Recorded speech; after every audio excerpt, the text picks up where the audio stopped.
Kita beralih ke informasi lain. Pemirsa, penetapan Agus Buntung sebagai tersangka pemerkosaan tuai sorotan. Meski tidak punya tangan, Agus dinilai tetap bisa memperkosa korban dengan mengancam dan melakukan intimidasi.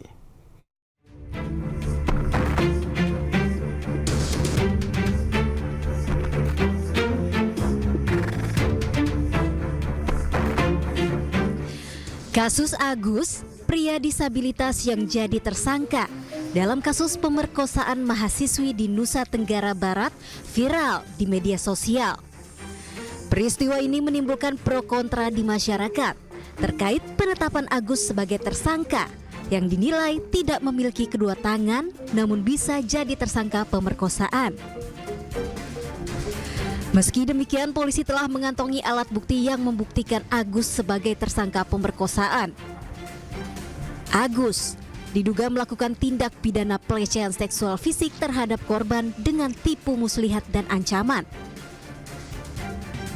Ia diduga mengancam korban akan membongkar aib masa lalu korban kepada orang tuanya, sehingga korban terpaksa menuruti keinginan Agus. Kronologi yang terjadi kepada korban itu ada ancaman, intimidasi, tipu muslihat, dan manipulasi yang diberikan kepada korban oleh pelaku. Seperti itu. Kemudian ada ancaman-ancaman yang psikis kepada korban dan segala macam. Itu awalnya juga karena korban melihat ke arah utara tadi, kemudian pelaku mengulik-ulik terkait pribadi korban.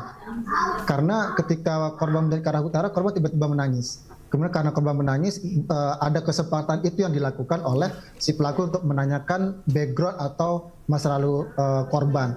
Sehingga pelaku mengajak korban ke arah belakang teras Udayana. Nah, di sanalah terjadi ancaman-ancaman seperti itu.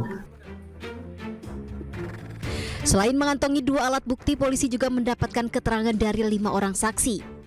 Mereka adalah teman korban yang mengetahui kejadian tersebut. Polisi juga sempat mengungkap Agus nekat melakukan hal itu karena dalam pengaruh judi dan minuman keras. Meskipun Agus tidak memiliki kedua tangan, namun saat menjalankan aksinya ia menggunakan bagian tubuh yang lain.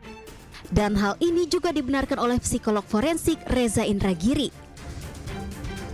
Kasus di NTB ini sudah barang tentu harus diinvestigasi oleh polisi ya. Tapi kalau kita bicara secara umum dengan pertanyaan apakah memungkinkan penyandang disabilitas melakukan ruda paksa, jawaban saya adalah mungkin. Kenapa? Karena barangkali sebagian kalangan yang menganggap bahwa itu tidak mungkin, itu lebih dikarenakan mereka berimajinasi tentang adegan pemerkosaan. Ada tangan pelaku yang mencengkram tangan korban, dan aktivitas-aktivitas fisik yang sifatnya intimidatif lainnya terhadap korban. Padahal esensi kekerasan seksual, khususnya esensi ruda paksa, bukan pada aktivitas fisiknya, tapi justru bermula dari adanya siasat psikologis yang dilancarkan oleh pelaku terhadap korbannya.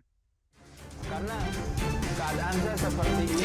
Meski polisi tidak menahan Agus akibat perbuatannya, namun Agus diduga melanggar Undang-Undang Nomor 12 Tahun 2021 tentang tindak pidana kekerasan seksual dengan ancaman 12 tahun penjara. Dari Mataram, Nusa Tenggara Barat, Tim Liputan iNews melaporkan.